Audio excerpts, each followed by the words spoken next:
Tailanddagi eng foydali o'simlik. Lemongrass, limon o'ti. Foydasi hazm qilishni yaxshilaydi va immunitetni kuchaytiradi. Eng zararlisi-chi? Difenbaxiya, uy yovvoyi turi, sharbati juda zaharli. Teriga tegsa, kuydirishga sabab bo'ladi. Yutilganda esa nafas yo'llarining ishishiga olib keladi. Turkiyaning eng foydali va mazali taomi.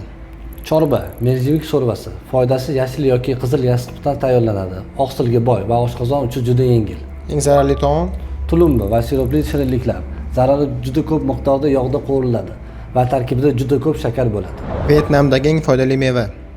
Gak foydasi tabiatdagi eng kuchli antioksidantlardan biri bo'lib, ko'z va teri uchun juda foydali. Eng zararlisi-chi?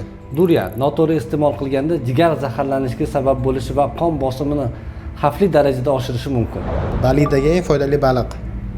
Mahalliy tuna balig'i, oqsil va omega 3 yog' kislotalariga boy, yurak uchun juda foydali.